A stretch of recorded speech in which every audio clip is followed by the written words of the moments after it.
Chapter 38. Hidden Mist Recovery. Part 5. Naruto grips his fist at the sight in front of him.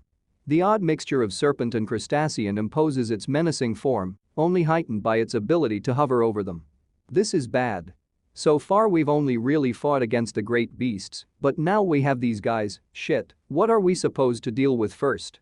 Takeshi disappears from sight, but Hinata still sees him clearly. She moves to intercept him as he makes a dash toward Awaji again, hoping to get past the Hyuga at the very least, thrusting her hand through the air and sending gust of chakra and air to blow him back.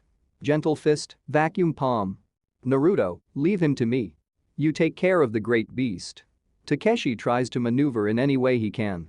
Yeah, but he looks back to Awaji whose barrier is struggling against the onslaught of what seems to be members of the Uzumaki clan.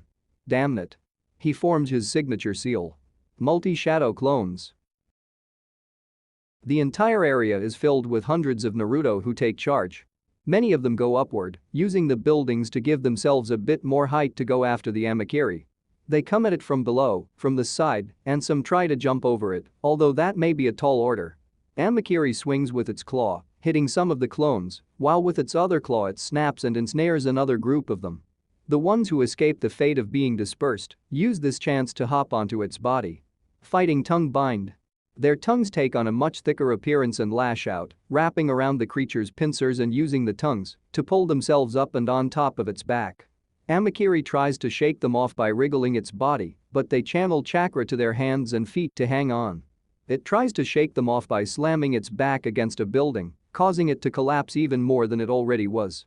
Some of the clones manage to hop off in time and hop back on, others move out of the way just in time, while others are not as fortunate and are dispersed. They try to position themselves on the same side of the creature's back and not be so scattered so they can deliver a powerful blow. They all gather chakra at their palms. Massive Rasengan barrage. The Amakiri is sent falling sideways from the impact, losing its balance slightly, and crashes into a building. The rest of the clones go to confront the Uzumaki, coming in waves at them. The Uzumaki send out their chains to attack with impressive precision. Some of the clones attempt to grab onto a few rectangular chains with the intention of pulling their user away, but the moment they come into contact, the clone's chakra is drained and they disappear. They can use the draining chains. Awaji begins to sweat as he keeps focus on the shield he's created from his own chains. Naruto. The rectangular ones will drain your chakra. The jagged ones have a higher attacking power. He calls out instructions. Got it. The clones move on the defensive as the draining chains take on the role of a shield, ready to disperse any clones that come near. Let's see how good they are at absorbing chakra. The clones puff out their chests and let out a series of croaks that resonate off each other, boosting their strength. Frog call. They don't have natural energy to empower them, but this is a case of quantity over quality, and it seems to be working. They hold their ears in pain and fall to a knee, but they're not out for the count just yet.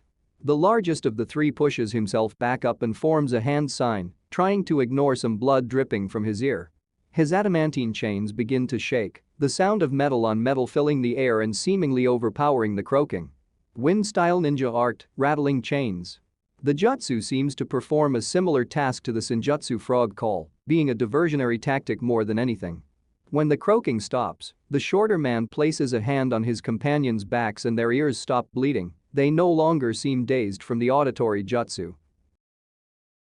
During all the commotion, there are two clones that stand back, while the others push back the great beast and keep the Uzumaki at bay, and while Hinata makes sure the invisible man does not get any closer, one of them sits in a meditative pose while another gathers chakra to perform a particular jutsu. When it comes right down to it, these two are the important clones. All the rest are merely a distraction until they can finish their work. The latter clone slams his hand on the ground and formulae spread from his hand. Ninja art, summoning. A small toad hops from the smoke and immediately goes to Awaji and rummages through his pockets using its tongue. It grabs the scroll they'd taken from within the sealed space, gulps it down, and vanishes. Damn it. Takeshi curses. They got whatever they found to safety. This fight has already become fruitless. Doesn't matter. The larger Uzumaki cracks his neck. All we have to do is grab the Jinchuriki or the old man, and we'll know everything they know. Awaji narrows his eyes. They couldn't possibly mean, as if we'd let you. Naruto looks back with rage in his eyes. Oh, how scary. The meditating shadow clone disperses, having accomplished its goal. When it does, all the others vanish with it. With Naruto's new chakra composition, he's no longer able to maintain that many clones. With Sage Mode activated, he moves to perform the shadow clones again, but Jugo stops him. Wait. Your chakra is distributed among your shadow clones, right? Keep yourself at full power for that thing. He motions to the Amakiri, which is already rising back in the air, screeching. I'll take care of these guys. Naruto nods. Alright. Jugo steps out of Awaji's protective barrier, his flesh shifting to a dark gray and taking on an alien appearance. Elder, please keep the kids safe from me. Very well. Naruto and Kurama vs Amakiri. The Amakiri flies upward in a spiral, screeching in what appears to be a fit of rage. It comes flying down right at the center of the group, pincers at the ready to strike. Naruto's clothes turn orange, surrounded by flame-like chakra. The flames expand further and further, growing a set of animalistic legs, a pointed snout, and 9 long tails lashing out. Kurama jumps, creating a forceful gust of wind as he leaves the ground and grapples Amakiri. He manages to dodge one pincer and grab onto its base, but the other pincer snaps at Kurama's arm, completely severing the form. Kurama grunts. It cut through my chakra like it was nothing. Then let's not give it another chance. Naruto calls out and moves the 9 tails in unison. 2 tails wrap around each pincer and close them shut, while the rest of the 5 tails wrap around its serpentine body. The added weight causes Amakiri to plummet to the ground, unable to fly with Kurama holding on. They impact some distance away from the rest, not wanting to get the others involved into the melee.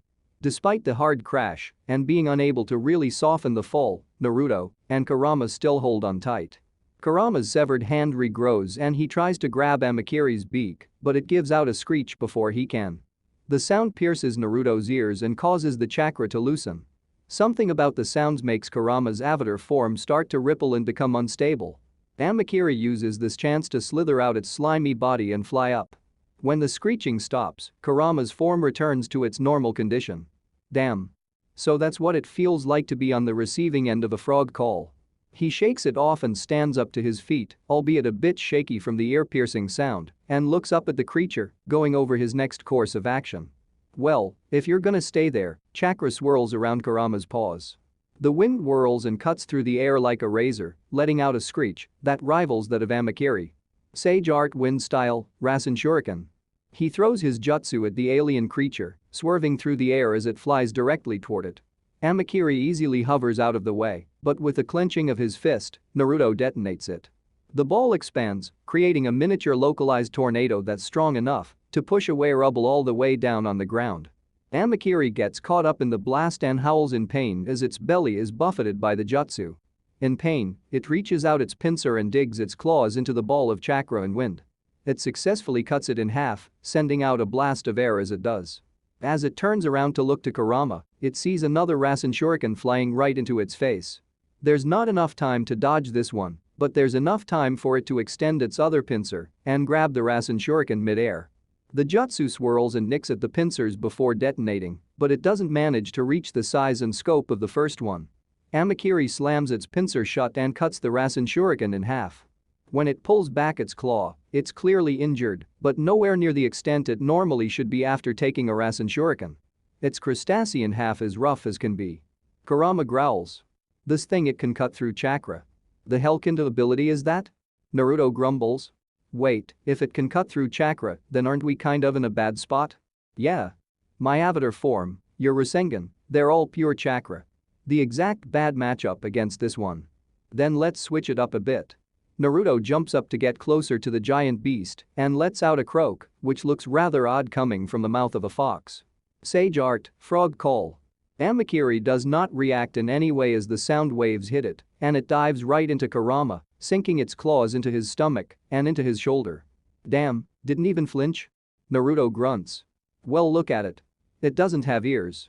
Oh, Naruto just realizes. Amakiri pushes Kurama down through the air with great speed, fully intending to slam him into the ground. A plan that's foiled when Kurama's form simply disappears. Amakiri lets out a bewildered squawk. Kurama wasn't cut by the Amakiri's apparent ability, and it wasn't that Naruto lost focus on the form. No, Naruto saw an opportunity. Because the Amakiri dove into Kurama's chest, that placed Naruto above it as he inhabits the area around Kurama's head while in avatar form. Naruto released his avatar form voluntarily and now he stands right above the great beast, where he enters his chakra mode once more. Free from its grasp and in a more advantageous position. Naruto wraps his tails around the pincers and its body and curls his feet up to his stomach. This one I learned from B. Double foot stomp. The impact as Naruto stomps down onto its back sends it crashing down into the ground. However, the effect of the double foot stomp is somewhat negated. Its purpose is to crush the enemy's body, but the Amakiri being part snake does not actually have a lot inside its body to crush. No bones or anything of the sort. So when they find themselves on the ground, with Kurama trying his best to keep it trapped in his tails, it manages to slither its way out, using its slimy body to get free. Kurama tries to grab it in his paws again, but it releases another powerful screech. Kurama's form wavers, and it uses this opportunity to wrap its own body around Kurama and squeeze him right, digging its pincers into the chakra to sever his body. Getting the idea from earlier, Naruto once again releases his avatar form, putting the serpent off balance as it no longer is holding onto anything. Naruto uses its scaled body to propel himself away and jump to safety. Amakiri does not give up its chase and sends a pincer down to strike at him. He does manage to get out of the way, but the wind pressure alone sends him off course. Its striking the nearby buildings also sends debris flying everywhere which Naruto does not manage to dodge all of. His senses are heightened when in Sage mode, but the chaotic nature of the flying rubble makes it difficult to fully predict. Some blood dripping from his head, where a stone had hit him, Naruto gets distance between himself and the Amakiri under the cover of dust and hisses in pain. It seems like it doesn't feel pain the same way we do. It doesn't. It's moving about way too fast and way too well, even after taking direct hits. We'll need a plan or some backup. Well, the others are preoccupied right now. Kurama clicks his tongue. But it looks like someone else has free time on their hands. Inside their shared mindspace, surrounded by 9 torii gates, Naruto looks to 2 in particular that display activity. From the third gate marked with 3, water flow drips in and out like a tide at the beach. The humidity has reached the torii gate itself as droplets of the water drip from the moistened wood. From the 6th gate marked with 6, a caustic solution inches its way closer to the shared space in the middle. The ground hisses and sizzles as it comes in contact with the bubbling liquid. Meanwhile, Hinata Hyuga vs Takeshi Takage. Hinata's form dances through the battlefield, the chakra gathered at her fingertips leaving behind a faint light like a gymnast's ribbon. Her movements are precise and elegant, her speed making her a deadly force to be reckoned with. However, Takeshi Takage is not one to be outdone. He manages to keep up with his swift opponent and then some, being able to react to the gentle fist with surprisingly skillful taijutsu of his own. When Hinata does manage to land a strike on him and close a chakra point, he immediately places a hand on the spot he was hit and sets his chakra back in order. The faint glow around this man's hand is unmistakable. Medical jutsu.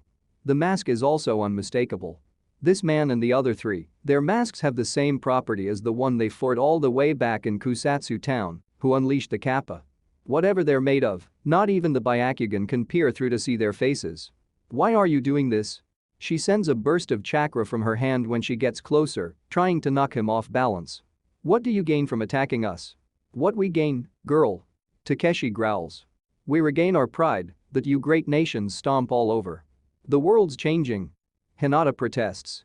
We don't have to keep constantly fighting, we can work on resolving things peacefully. The Shinobi Union is making sure of that. Takeshi scoffs.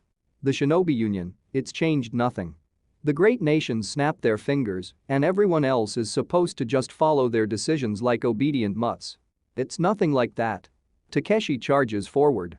Damn, what am I getting all worked up over? The Uzumaki are getting to me. He does an impressive job keeping up with her, striking with deadly precision. He can't allow to be hit, but equally Hinata can't allow herself to get hit either. She can clearly see the structure of the medical ninjutsu in his hands, and it is not made for healing. One strike can be lethal when the person striking know the human body inside and out. In terms of flashiness, their battle definitely take a backseat, relying on speed and precision. They keep chasing each other over the rubble, trying to get the other to slip up, to step on the wrong spot, to wave for even a moment. Neither of them does. Takeshi gets some distance between them, trying to use this chance to make a dash, but Hinata tries to get him from afar. She thrusts her hands forward, creating a surge of wind. Gentle fist, vacuum wall palm. He manages to get out of the way just in time, but the pressure still catches him and throws him off balance. Hinata immediately pounces on the chance and surrounds her hands in purple chakra, the sheer force of her jutsu roaring like a lion. Gentle step. Lion fist. Takeshi grunts and thrusts his own hand forward in the very last second. Their palms clash, lion fist meeting chakra scalpel. Hinata tries to get her jutsu to push through before Takeshi can do any damage, but the man is skilled enough. His jutsu began working the moment their hands touched. Nervous system rupture. She can feel her body not responding right. A tingling sensation washes over her body, her hand being the starting point of it all. No, I have to push through. She struggles and tries for a moment longer, but her chakra is disrupted. The two of them part. Hinata's fingers twitch and her hand shakes as she tries to get her feeling back. Because of her own chakra clashing, the effect was dulled, but she still doesn't have an arm to fight with. Takeshi isn't looking too good himself. The lion fist did manage to get through, even if he countered it. The chakra in his arm is disrupted. This is already a waste of time and effort. There's no point in continuing. He raises his other remaining hand and forms a set of quick one-handed seals. Ninja art. Light refraction. A blinding light surrounds Takeshi and bursts out from him. It only lasts a brief moment, but it's enough to force Hinata to look away, especially with her heightened eyesight, which would increase the effectiveness of the technique. It's not a powerful light by any means, but it's enough. When the light vanishes, Takeshi has already retreated. Meanwhile, Jugo vs Uzumaki. Jugo takes a stand in front of Awaji's barrier, who's still focused on keeping the children safe from harm. The wildling takes a deep breath and activates his power to the best of his extent. He leans down and propels himself by emitting chakra from his feet, becoming a cannonball. The largest Uzumaki steps in front of his companions and sends out a group of adamantine chains to halt Jugo's progress. He manages to steer himself away from most, but some do clash right into his body, but Jugo tries to push through the pain, which in turn leaves him open for the chains that he dodged to come back and wrap around him. I don't know what you are, but even you can't break these chains. The Uzumaki mocks. Jugo grunts. I don't need to break the chains, I just need to break you. At a great speed, he flies up. Going to the sky, he takes the chains with him as they're tightly wrapped around him, and eventually the chains end. The Uzumaki tries to drag him down, but Jugo releases his output of sage energy to overpower him. Pull him down. The man orders as he struggles, feeling himself being lifted up his feet. The other two send their chains up to try and pull Jugo down, but he manages to fly up just in time, pulling the large Uzumaki with him. Sento. The woman cries out as her companion is dragged upward. Jugo gains considerable heights, pulling the chains with him, before he stops and switches directions to now go downward. He chakra emitted from his feet boosts him in the opposite direction, and he crashes into Sento Uzumaki.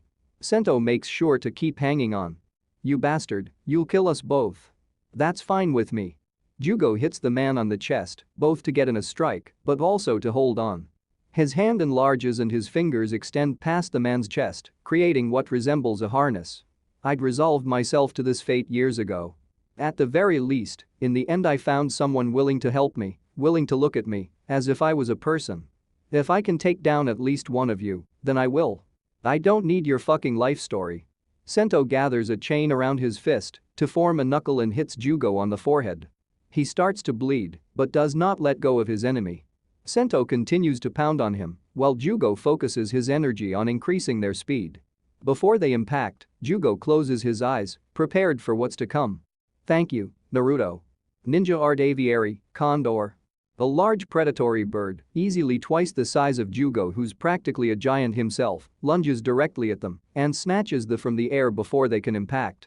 It grabs onto Jugo's shoulders and jostles them slightly, which makes the two falling let go of each other. Sento falls to the ground with a thud, while the condor flies back to Awaji's barrier and lets Jugo down on the ground. Heavily panting, Katori releases her condor. She falls to her knees and tries to catch her breath. An adult condor, especially one as oversized as that one, is beyond her abilities to properly utilize, but she managed to hold just long enough. "You're not going anywhere, Jugo," she wheezes. Jugo looks at her, bewildered. "You, Earth-style, earth and stone bamboo shoot." 4 large spikes of earth jut out from 4 directions in the ground around the Uzumaki, all aiming for the same point in the center of the square that they form, their pointed tips aiming for the 3 shinobi in the middle. They manage to dodge easily enough, even Sento, who had to get back up to his feet. They stand on top of the spears which have stopped their progress and look to the group, where they see a small boy in a kimono shirt has placed his hands on the ground. Shoto smirks. "We're not done." Looking down at the base of the bamboo shoots, a cluster of crystals form a small path between Yakimaru and Shoto's spears. They're positioned in rows of 2, protruding from the ground diagonally forward, getting progressively larger until they reach their destination. Crystal style, divine pathway. The crystals enlarge and cover the entirety of Shoto's jutsu, in addition to forming their own protrusions. The Uzumaki dodge in time, getting even more distance between them and the barrier. Sento looks between his partner and Yakimaru. Just what is this jutsu? Shoto and Yakimaru look quite exhausted themselves after using some fairly high-level techniques. They're nowhere near as exhausted as Katori, but they feel the effects. "What are you doing?" Awaji shouts. "Get back behind the barrier, quick." The shorter man surrounds his entire body with his chains, creating an armor for himself. He grits his teeth through the pain and charges at them, past Sento and the woman. He roars a battle cry. "Oi, wait." Jugo stands in the way of his charge and tries to block him from getting any further. "Get out of my way." The Uzumaki punches at Jugo's shield arm, which does not stop these particular chains. Adamantine draining chains. The chains go through Jugo's arm and through his entire body, passing through like a ghost. Jugo's bodily modifications begin to dwindle as his chakra is sucked into the chains. "Not even your body can stand up to this." He mocks, but after a moment, his sneer turns into a frown. The Uzumaki's body begins to change. It first starts from his arm, where the chains originate from. The flesh turns a brown color, and parts of it expand like bubbles of pus. That moves onto his shoulder, then his back. His arm grows in size. "What's going on? What's happening?" He cries out. "Sento, help." He withdraws his chains from Jugo, but his body does not stop changing. He grows a hunchback, his leg thickens, his throat bubbles. He can't breathe. He scratches at his throat, but to no avail. He looks to Jugo, his eyes filled with terror. "What are you?" He gurgles out before his mutated body drops to the ground. Jugo looks stunned. His hands begin to shake. "What did I do?" "Nitsushi." Sento calls out. He and the woman make a run for their fallen comrade, which Jugo takes as a sign to move back and regroup with Awaji. They try to shake their friend awake, but he does not respond. At this moment, Takeshi appears before them in a flash of light. "Sento, Jun, we're leaving." He immediately weaves a hand sign with one hand, his other still numb from Hinata's attack. "Not before we kill them." Sento's voice booms. "I wasn't asking." Takeshi slams his hand on the ground, creating an array of formulae. Ninja art, reverse summoning. In a puff of smoke, the 3 remaining enemies and the corpse of the fallen disappear. It's then that Hinata joins up with them, having seen that this is where her foe fled to, but it's already too late. "I didn't," Jugo tries to contain his emotions. "I didn't mean to." "That's not what I." Hinata interrupts him by placing a hand on his shoulder. Katori also scooches closer to him, despite still being tired. He calms down a bit. "It's all right, Jugo. We're here." Hinata smiles. In the distance, the Amakiri dodges a tailed beast bomb by wiggling its body out of the way. "Elder, please continue watching over them. I need to go help Naruto. And you 3, she turns to the kids, "we're going to talk about what you just did." They look down, embarrassed. She sighs and turns around. "But you did good." And flickers to the giants' battle. Kurama and Amakiri continue their little game of tag, with the serpentine creature keeping its distance in the air, while Naruto and Kurama try to bring it down. It doesn't take long for Hinata to reach them, hopping onto Kurama's back and sinking in next to Naruto. As she comes in contact with the Nine Tails chakra, her flak jacket turns orange, surrounded by flame-like chakra, just like Naruto's entire outfit does when he uses Kurama's power. Tense again. Her Byakugan undergoes the change of pale white to cyan. Purple chakra combines with Naruto's orange as the black markings on Kurama's chakra gain a glow from Hinata's chakra. What happened? Naruto asks. They got away. One of them fell in combat, but the rest managed to teleport out. I think they lost interest when you took care of the scroll. So then we just have this one left. It's really annoying to fight. Naruto grumbles. At least the others stayed on the ground. Something catches Hinata's attention from just outside the range of her eyes. She smirks. I'm assuming you've been awaiting their arrival. Yeah, now we can put it down for good. Amakiri flies down with its pincers stretched out, ready to tackle Kurama, but its progress is interrupted. 3 sickle-like wheels of water shoot through the air and nick at its body. It screeches and flies up, turning to the direction the water wheels came from, just in time to see a large stone-like object roll its way closer. It moves directly towards with purpose and uses one of the many destroyed structures as a ramp to fling itself up. Leaping Bullet Shell Tower. The rolling object rushes right past Amakiri, which dodges out the way, but mid-air Isobu uncurls himself and gathers water particles in front of its mouth. Water style, Great Water Mass. Amakiri dodges the large balls of water that come hurtling at it, and they impact the ground under it, reducing another barely standing building to rubble. Isobu himself lands with a resounding thud, shaking the very ground underneath as he plants his 4 feet. Amakiri snaps its claws at both of them. Just then the entire area underneath Amakiri fills with gas. It envelops the entire land before shooting out, as if blown by a gust of wind. Wisdom Wolf Decay. A gooey mass of white emerges from cracks in the ground, coming together and joining up to give form to Saiken. The sticky solution that envelops her body begins to form into bubbles that fly up in the air to completely surround Amakiri. Water style, Caustic Bubble. Amakiri cuts through some of the bubbles surrounding it and does manage to eat through the chakra, but the corrosion still takes place, hurting the creatures that screeches in pain. It begins convulsing in pain, knocking into bubbles as it does and detonating them in the process. Isobu. Saiken. Naruto calls out. I will keep it surrounded by my bubbles. Saiken begins forming more bubbles to release into the air. You bring it down. Watch it, this thing can eat through chakra, but it seems limited in its power. Kurama warns his siblings. You're right. Isobu stomps closer to them. When I last fought this thing, it didn't even bother dodging, it just made my water into a splash. Wait, you fought this thing, Isobu? How'd you win? I mean, I didn't entirely. I just got tired of messing around with it, so I went back underwater. It didn't follow. Kurama sighs. Yeah, well, cowardice isn't really an option right now. Hey, that wasn't cowardice. If anything, it was boredom.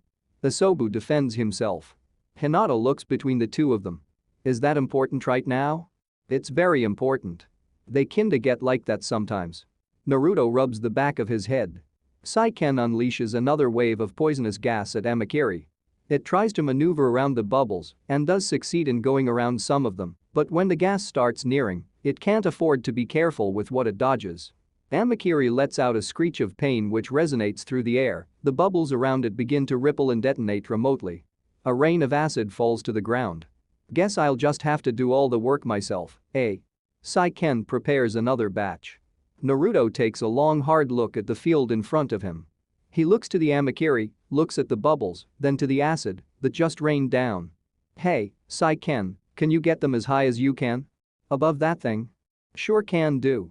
The bubbles go directly up before they start positioning themselves to surround Amakiri. Isobu, follow my lead. Let's see what you got. Isobu stomps on the ground. Hinata, he turns to his girlfriend, can these things be made into anything other than spears? He points to the chakra weapons that hover around Kurama's arms. I've never tried, but it might be possible. What exactly were you thinking? Something with a bit more airtime than a spear. Let's see what we can do. Hinata holds Naruto's hand and the two begin focusing their chakra on the spears. They break down into a more flame-like abstract shape, twisting and bending as they project the image they have in their mind. After a moment, in place of the spears are 2 chakram, circular thrown weapon that whirl around his arms, additional energy coming from where there would normally be a bladed part on the actual thing. Alright. Naruto throws the chakram in the air, aiming for the bubbles that hover over Amakiri. Without even touching the bubbles, the purple weapons detonate them and continue flying to detonate even more along its path.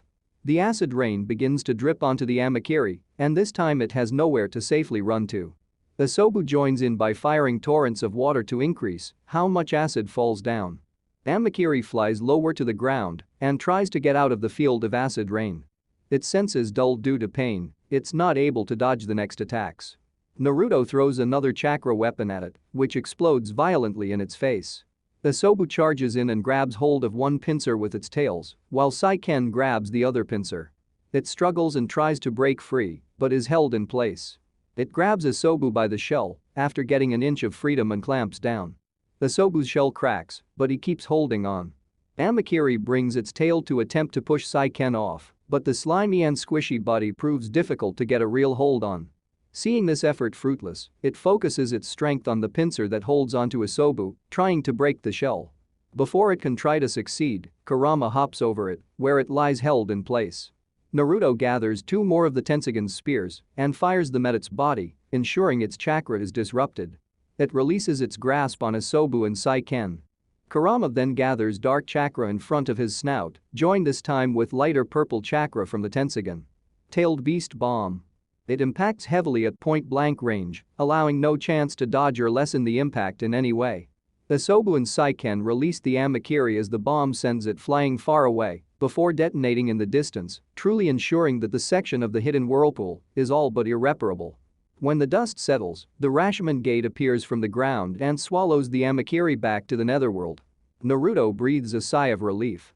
That goodness, that worked. Asobu tries to look at his back where the crack is. I'm just glad it didn't break my shell again. Again? Naruto raises a brow. Yeah, it got me pretty good when I fought it. Took me a lot of time to recover from it. So you did run away? Kurama confronts him. I told you I didn't. Asobu shouts back. Thankfully it's gone for now. Hinata deactivates her Byakugan, returning her eyes to their normal paleness. Mr. Asobu, how different was this creature from when you fought? He turns his attention away from Kurama's mocking. Pretty different, I suppose. It looked kind of out of it, like it wasn't focused on the fight at all. And it looked way weaker. So they continue to be chained by Tamamo's seals. And whoever those guys were, they might be on their way to unsealing it, especially if they already know what Mito found. We gotta regroup and report everything. Hinata nods. You're right. We'll keep on being on the lookout, you all stay safe.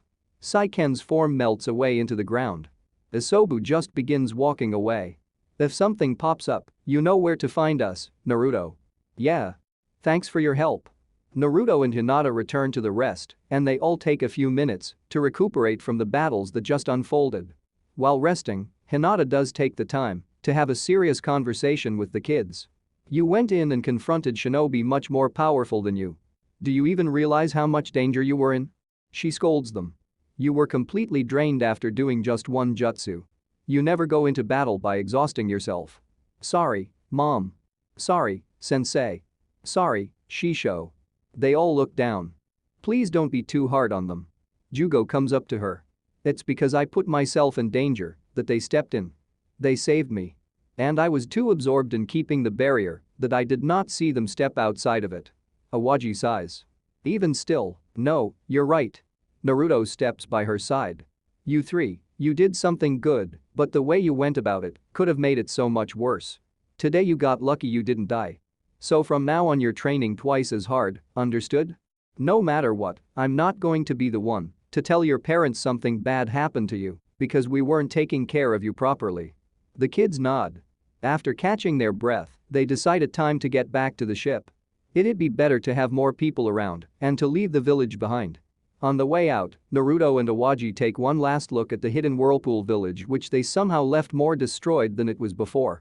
Along the way back to the ship, they actually run into Chijuro, Saizo, and Kiri, who were on their way to the village after seeing a tailed beast go through not too far from them in that direction. So they figured something had happened and ran to help. Naruto and his group explain everything that happened on the way back to the ship. After all that happened, the rest of the trip seems boring in comparison. They do run into some more pirate vessels which they take down with relative ease. The kids continue their training, now a bit more intense than before. They've gotten rather good at dodging, so it's time to move on to the next stage. Performing jutsu while staying on the mast. That particular skill requires them to split their focus to keep their chakra to their feet, but also weave their chakra through their body without disturbing what they'd gathered on their feet. Under Naruto and Hinata's tutelage, they managed to pick up on the skill by the time they returned to the hidden mist. Even without being prompted to, they turn it into a challenge and keep each other on their toes. They even continue past the time that was designated for their training to keep at it. With that, their first mission for the Hidden Mist Village comes to an end. End of Chapter 38. Chapter 39. Hidden Mist Recovery. Part 6. Mei closes the scroll she was given and sighs, running her hand through her hair. Before her stand Naruto, Hinata, Chijuro, and Kiri who'd just returned from their mission, Awaji who'd traveled with them. As well as Jugo who they'd picked up along the way, and Saizo who'd returned with them from his own mission. On their journey back, they'd written out a detailed report on the events that transpired to be given to the Mizukage upon arrival. She'd just finished reading and is honestly still processing everything. So, the theory of sealing and unsealing the great beasts is known to us, simply not how it was executed. She places both arms on the table in front of her, keeping her composure. Yes, my lady. Awaji bows. However, as soon as we are able, the Uzumaki clan will begin deciphering everything in the scroll Lady Mito had left behind. If this is within our power, then we will attain it and follow in our ancestors' footsteps. Mei smiles. We put our faith in you, elder. We leave this in your capable hands. I will alert my fellow Kage of everything you told me, and we shall discuss it further at the next Kage summit. Naruto looks agitated. Yeah, we found out about the beasts, but now we have to wonder why Uzumaki are apparently working against us. Why would they want to unleash those things? Awaji closes his eyes and bows his head.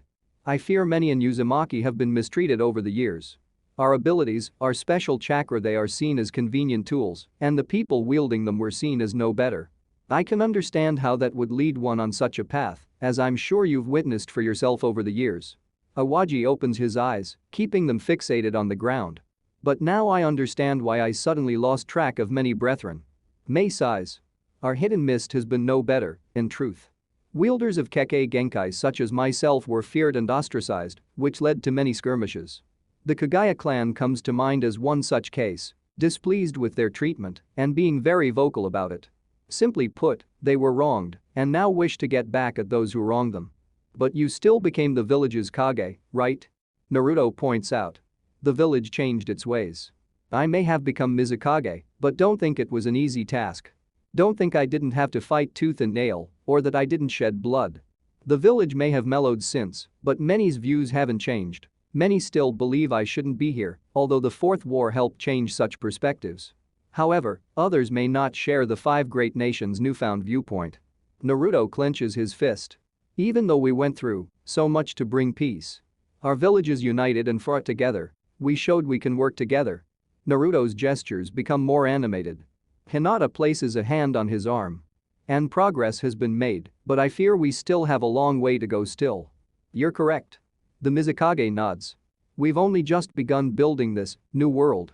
We'll get there, don't worry. Chijuro nods to Naruto. I can assure you the Hidden Mist will fight to keep the peace. That's right. Kiri pumps his fist. We won't let the past repeat itself. Mei smiles at their eagerness before turning her attention to Jugo. Now then. What do we do with you? She puts up her hand just as Naruto tries to begin talking. I'm well aware of your thoughts on the subject, and while I believe they're admirable, he has crimes to answer for. Attempted assassination on a Kage is no laughing matter. And he is an escaped convict, as well. I understand that completely. Jugo nods firmly. If things were entirely up to me, I'd take whatever punishment I must, but I fear my lack of control makes that difficult. Naruto steps. See, he can't control his powers. Even if you lock him up again, if nothing's done about that, then it won't help. We have measures in place for that. Seals that can prevent him from weaving chakra. His previous escape was because we were in the middle of getting back to our feet after the war. This time proper measures will be taken. Or. Naruto begins his offer. If you want him to actually pay for his crimes, then give him the option to. Let him actually contribute positively in some way instead of being locked away, where he can't do anything to atone. Mei sighs. Naruto, you've already made this offer before, haven't you? With Gurren of the Crystal Style and Gozu the Mudwall. Your word carries a lot of weight, but there's only so many people even you can vouch for. Look, his entire life he's tried to control, but his powers but couldn't. Now he has the chance to. It's like you said, with people being afraid of Kekkei Genkai users. Shouldn't he be allowed to at least have his wits about him? His decision to follow Sasuke Uchiha was his own. His decision to go against the shinobi law was his own. Jugo places a hand on Naruto's shoulder, giving him a light smile before turning to the Mizukage. I'm well aware how my actions look, and I don't plan on playing the victim. While it's true I'm not always in control, I did indeed choose to follow someone, no matter their intentions, if for nothing else, that I believed that was the only way for me to be in control. However, he glances over to Naruto, with your grace, I'd like to be a force for good and help you build the new world you speak of. She takes a long hard look at him. Chijuro, Saizo. Ma'am. They both stand at attention. You for it against him. Your thoughts? Chijuro looks between the people in the room, surprised to be put in the spotlight. While it's true he displayed a lack of control, it's also true that Naruto has a way of giving him control back. I was uncertain at first, but Jugo of the Scales has shown to not be as described and truly remorseful. Attention is then placed on Saizo. Naruto nervously gulps. Saizo Kairan has shown to be more on the rough side and doesn't quite have a sentimentality. Being raised in the time of the Bloody Mist, he might not be as lenient in his opinion as Chijuro. Saizo sighs. I'm in agreement with Chijuro. If utilized properly, I believe he can be an asset. And Naruto Uzumaki may be able to utilize him properly. Wait, really? Naruto does little to hide his surprise. The ninja swordsman shrugs. I've seen no evidence he himself is malicious in any way. Very well. Mei nods. I'll relay this to the other Kage as well. For now, do what you can to help him with his condition and after that, we'll see. Dismissed. Naruto's grins widely. All right. You won't regret it. Jugo bows deeply. Thank you for your generosity. At the door, Naruto comes to a halt and turns around. One more thing. Is there? Naruto begins to sound hopeful, but realizes it may be too much to ask. Is there any chance there are any Uzumaki here in the mist? I did hear Lord Kazukage got a small group, but we've had no such luck, I'm afraid. Iwaji nods in confirmation. I've also never heard of any Uzumaki making their way to the hidden mist. To begin with, we've never truly been open to outsiders. I suppose any remnants of the Uzumaki clan thought they'd have better luck elsewhere. Yeah. Figure it's worth a shot anyway, right? He gives a faint smile before turning away and closing the door behind him. With that, the group leaves the Mizukage's building to meet the Hidden Mist village and rest after the grueling mission and tiring travel. Chijuro and Kiri turn to Naruto and his team. I hope we can work together again. Yeah. Naruto smiles and shakes hands with both of them. Hinata bows. It was an honor working with you. Saizo very unceremoniously leaves, only bothering a wave as he walks away. Might see you around, might not. And he flickers away. Chijuro scratches his cheek in embarrassment. I apologize for him. He's not one for things like this. Naruto laughs. It's alright. Take care, alright? Chijuro and Kiri bid their farewells, leaving the group to themselves. They head on outside the premises of the structure, which goes a bit beyond the building itself, having some small gardens out front. A wall, standing just above Jugo in height, separates it from the streets. As they approach the gate, they can hear some signs of struggle. Grunting, kicking, all around a lot of movement. When they pass, they see Katori, Shoto, and Yakimaru about where they'd left them, except rather than waiting by the gate as they were meant to, they've chosen to instead walk on the wall and have some extra training. Yakimaru and Katori are currently in the middle of a spar on the side of the wall, trying to push each other off and neither really getting the upper hand. With the training on the boat, they're now able to stay stuck on vertical surfaces while maintaining focus on other things.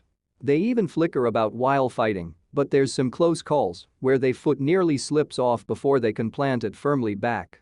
Shoto, meanwhile, is sitting Caesar style on the wall, slightly away from the spar, his body staying in a horizontal position, although he's visibly straining himself in his fight against gravity.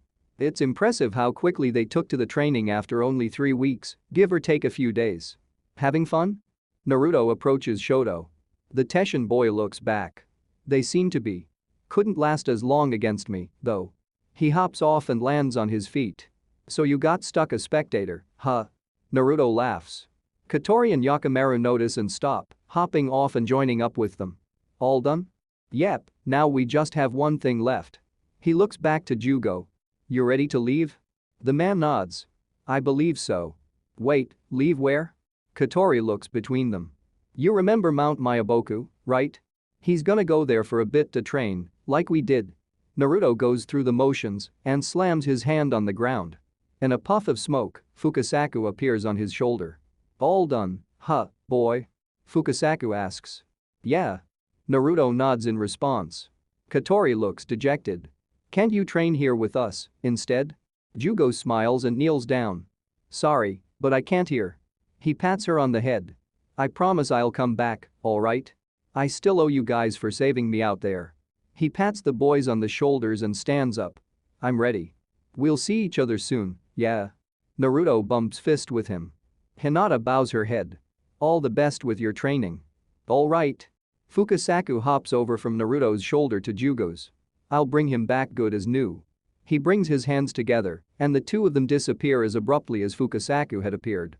Don't suppose you got somewhere to go, too, Gramps? Naruto looks back to Awaji. The old man laughs. Not right now, no. I'm not due to return for another couple days. Until then, I shall make the best of my stay here. For now, however, I believe rest is important. That wobbly ship has not been good for my legs. Awaji bows and takes his leave as well. Now then. Naruto gathers his family. Let's get something to eat, yeah? Awaji POV. Since there's some time to spare before his departure, Awaji invites Naruto and Hinata out for a drink on his final night, both as a sort of celebration and simply to catch up. They find a fine establishment to sit in. Awaji takes a sip from his sake cup. Another 5 months, I'd say. Naruto cocks his head. What you mean? Another 5 months until the Uzumaki clan can fully move into the Hidden Leaf Village. It's been an arduous task, but with the aid of Lady Tsunade, we are getting closer to our goal. Naruto gives a light smile, although it's not one of happiness. And you're going through the entire process while I don't really do much of anything for the clan. Nonsense. Awaji cuts him off. You're preserving the peace and you're spreading the good name of the Uzumaki clan. That's far more important than what I can do for the clan. In the end, a clan leader needn't do everything themselves. You lead by example, you lead by marching onward and protecting and supporting those around. You can leave the administrative minutiae to me to worry about. He smiles. If I may ask, Elder, why is there another 5 months delay? Hinata sips some more sake in Naruto's cup. Mostly, it's how long it will take to build a compound for our clan. From what I understand, an unused area of the village has been cleared for us, so a district specifically for the Uzumaki clan can be erected. There's also the details of people needing more time to prepare to uproot their lives. They've their jobs and businesses they have, so we wish to make certain they can provide for themselves and their families once they move to the Leaf. Sounds like it's not exactly easy to do. Naruto takes a sip of his sake. No, but it's worth it. Awaji smiles. But enough about that. That will be solved as it comes. How has your life been as teachers and parents? Naruto laughs. A lot busier than I thought. And yet he's always eager and willing. Hinata giggles. In truth, it's quite frightening, still. We had good examples to follow, but we may not have the full experience to follow it well. Every time I try to explain something, I try to remember how Kakashi-sensei taught us, or Jiraiya did. Keep thinking how much stronger they'd be with someone else as their teacher. Naruto chuckles. Oh, I'm sure that's not the case. The kids are motivated by your passion and driven by your example. Your abilities and your deeds shine just as brightly as Kakashi Hatake or Jiraiya, and the children see you for who you are and see what a positive influence you are not just on them, but on the whole world. Your fears will subside, I assure you. Awaji smiles to the couple. Thanks, Gramps. Of course. What's family for? They remain for a while longer, making small talk before parting ways. The next day, they all send Awaji off as he leaves back, or the Land of Fire. Over the course of the next 2 months, the kids' training resumes as normal. As per the usual agreement, Naruto and Hinata are given missions that allow at least one of them to be close by, so the kids are never left alone for too long, while the other is assigned more serious missions. Thankfully, there are days in between where both can take a rest. With the help of Ganryu, Hinata found a suitable place to hold the kids' training a more remote park on the outskirts of the town. It's a wide plain with a large lake in the middle, connected to the wider sea by a river that starts off narrow but eventually becomes wider as it leaves the village, all of this surrounded by lush trees. It's isolated, with not a lot of traffic, so they shouldn't get interrupted. There, Hinata is the first to give them the final part of their current training walking on water. Katori puffs out her chest. We already got the trees down. How difficult could water be? Yakimaru looks nervously at the lake. I don't know, I feel like it'd be different on liquid. Well, why don't you all try? Hinata motions to the water. Simply do what you've been doing so far and attempt it. Confident in her abilities, Katori walks over, focuses chakra at her feet and strides forward. She doesn't even get one step before she plops into the water face first. Katori. Yakimaru runs over to her in a panic. He kneels by the edge of the lake and reaches out to grab hold of her. As her face emerges from the water, she begins flailing around helplessly. Help. Katori. Hinata remains oddly calm. I'm drowning. Katori cries out again. Even Shoto runs over with Yakimaru, the two boys quickly grabbing each of her arms to pull her to safety. Katori. This time Hinata is more firm. The struggling stops. Holding onto both Yakimaru and Shoto, Katori stands up. The water barely reaches her knee. Oh, the boys both let go, sighing. Whether it's from relief or exasperation, it's difficult to say. Seriously, you, Shoto face palms. Would you boys like to attempt? Hinata walks over, pulling a towel from a storage scroll. Katori steps out of the water and takes it, drying herself off. I think we get the idea. Yakimaru nervously chuckles. Hinata takes some time to get more items from her storage scroll. Namely a large cloth to lay on the ground for them to sit on, some snacks and drinks, and a fresh and neatly folded set of clothes for each other. Katori, still dripping wet, looks at the last item, then to Hinata, then back to the clothes, and finally to Hinata again. You knew this would happen. She says in an accusing tone. Hinata only smiles warmly, inwardly having fun with this. Shoto immediately takes off his shirt and pants and goes up to the water. She takes a pause, calming his breathing. He activates his earth spear on his legs to regain the sense of having a jutsu on his soles, being careful throughout the whole process. Finally, he steps into the water and falls. It's nothing like the trees. He protests, splashing the water. Why don't you all put on something a bit lighter that won't matter if it gets wet and we can continue? As instructed, they all take off their usual clothes and put on the fresh sets Hinata had prepared in advance. Katori's wet clothes are set to the side to dry as much as they can given the humid climate in this part of the world. With the kids now dressed in more water-friendly clothing, she walks over to the edge and sits down on her side. The kids follow her. When they come to the edge, she simply places a hand on the very surface of the water, not letting her hands sink, but be on the very surface, a very light push away from being submerged. Place your hands like this. They follow as instructed. Savor this sensation, the feeling of your hand staying above water. Keep in your mind how your hand feels, how the water envelops your palm. She takes her hand off. Much of chakra control is about visualization. Keep this visual as you try to stand on water. Don't focus on the water, or its movement, or anything besides this feeling. She stands up and takes a step back, leaving the kids to figure it out for now. They stay for a while longer with their arms pressed against the surface of the water. After several minutes of focused concentration, Katori and Shoto stand up at the same time. They share an intense look, both determined to get the hang of this first. They gently place a bare foot down, letting it hang on the surface as they gather chakra, and when they lift their back foot to fully step on the water, they both fall with a splash, their feet slipping on the mud underneath causing them to fall down on their butts. Their fresh clothes are already soaked, and they haven't even started. To the side, Yakimaru has taken a different approach. He's sat on the grass and has both feet out planted on the water. When he feels he has a grasp of it, he props himself up, but when his feet sink, he just bumps back on the ground with only his feet getting wet. Katori and Shoto share an embarrassed look and just copy what Yakimaru's doing. Hinata giggles from her spot on the blanket. This particular training is much more difficult than the tree walking. The very nature of the water makes it difficult to set foot on. At least trees are something physical you can safely touch without sinking. There's also the fact that every single minor movement of the water disrupts their chakra control.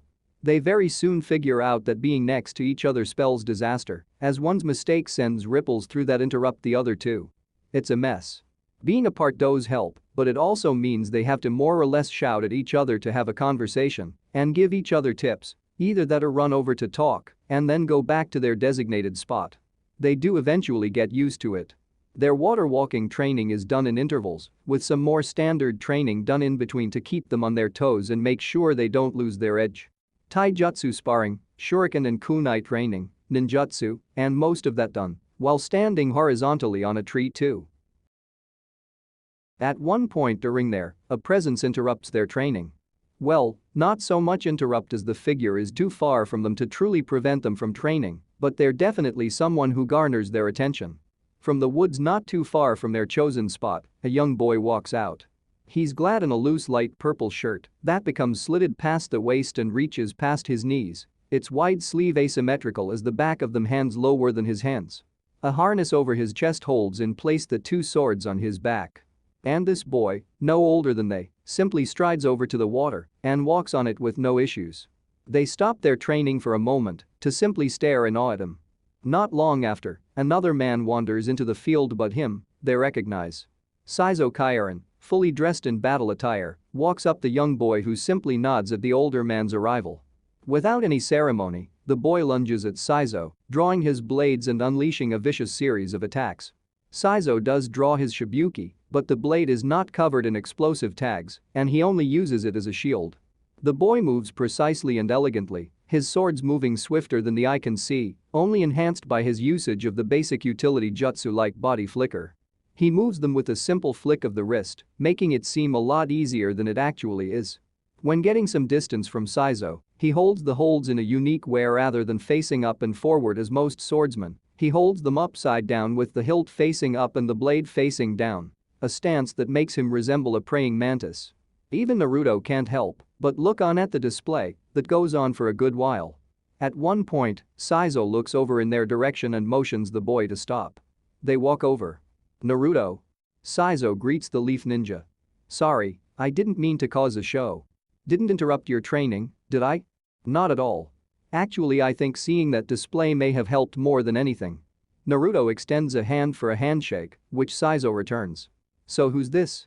Saizo looks down to the boy who silently stands by his side on the water. This is my own protege, Toro Gashiki. Toro, I told you about Naruto Uzumaki. Toro bows. Wow. Katori stands on the edge of the grass, looking at Toro's feet and the chakra gathered around them. You can already walk on water and even fight? She looks up with a grin.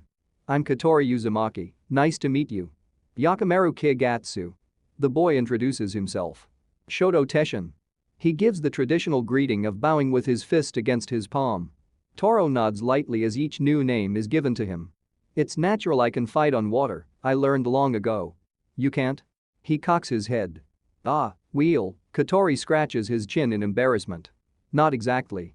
Well, not yet, anyway. I'm is close, you know? Toro turns around and begins walking to the forest. Then maybe your names aren't worth remembering, after all. Hey, what's that supposed to mean? Shoto walks to the side, ready to confront Toro, even though he can actually reach the child swordsman. It means what you heard. Toro flickers away, leaving Katori fuming and Shoto angry. Naruto raises a brow. Ah, he gets like that. Saizo offers an explanation. You're more than free to prove him wrong, though. When you become rivals, make sure no one could ever forget your name. With that bit of wisdom, Saizo flickers after his student so that Naruto can continue training with his own. In the woods, Saizo quickly catches up to Toro, racing through the trees. Were those really the ones, sensei? Toro asks without even acknowledging his teacher's arrival or so much as even glancing at him. They're just kids. Don't underestimate anyone, Toro, you know better than that. Be careful of the day they become your enemies. Saizo's voice grows darker and colder. This is a warning to his student. Yes, sensei. With newfound determination igniting them, it still takes the better part of the first month of training, but eventually, Aya. Katori shouts, bringing the attention to her. She's standing on water. Everyone looks at her in awe, with Naruto going up to her with a grin. Good job. She's wobbly but firmly standing on the surface. See? Light as a feather. She gives a thumbs up, a grin on her face as white as can be. She steps out of the water and Naruto pats her on the head. Not long after that, empowered and motivated, Shoto manages to stand on the surface, followed soon by Yakimaru. To the side, Katori also had her own little project going that she focused more on once water walking training lessened. In order to better her own jutsu, she took to studying about birds native to the land of water and its many islands. She took a liking to the macaw with their pretty feathers and especially their ability to talk. Ganryu helped her a bit by finding a place where macaws are raised not far from the hidden mist, and Hinata received permission to leave on a short trip so Katori can interact closer with the birds. Acting as a sort of reservation and sanctuary of many birds, the place they're taken to is a treasure trove of information for local birdlife. With a special document granted to them by the Mizukage, they're allowed to get a closer look and be in contact with the birds. Katori stares at one macaw with glistening eyes. "Hello, pretty." "Squawk. I'm the prettiest." "You're the ugliest." The parrot speaks. "Ow, that's a bit rude, Squawk." "It's the truth." Katori grumbles. "This isn't how I pictured this conversation going, Squawk." "Tough luck." A man from the reservation walks over in a hurry. "I apologize, this one's a rescue." He was not raised in a well-mannered environment. "I see no problem with it." Shoto smirks. "Can I keep it? I think we'd get along." Katori puffs out her cheeks and glares at him. "Let me show you some of the others." The group is led further inside, where Katori spends some time taking in information about the various birds she sees. In the end, she does have to pick and choose which ones to focus on for now. She decides to learn the most about the macaw and another bird that catches her eye. On the surface, it's kind of odd looking, with a mostly orange to black coloration on the back and yellow on the front. A blue face contrasts its red eye, and the feathers on its head are long and look like permanent bed hair. But the most interesting thing about the hosen? It smells. Yakimaru and Shoto hold their noses as they approach Katori playing around with one particular hosen. Yakimaru whines. "Why would you pick this one? There's a lot of other birds here that don't smell." The bird caws at him, as if it understood the insult. "You know," Shoto coughs, "I'm not even in the mood of joking that it smells as bad as you look, it's that bad. Well, you two can keep being negative about it while I enjoy its company." She huffs. "Besides, Elder Iwaji is right. My jutsu takes whatever a bird can do and just makes it stronger. So when I learn how to better control my birds, this cute lil guy will be really deadly, yes you are." She coos at the smelly bird. "Just don't summon it around us, alright?" The two of them take a step back to go look at some of the more colorful birds around. When they leave, Hinata turns to Ganryu who'd accompanied them all this way to assist them. "I can't repay you all the help you've provided us." The man raises his hand in front. "Oh, no, there's no need at all. I'm simply accommodating the guests I'm in charge of, that's all. It's what I signed up for. I find it unlikely that something like this fits within your job description. You've immensely aided Katori in training her jutsu. Naruto and I will make certain to repay you in kind."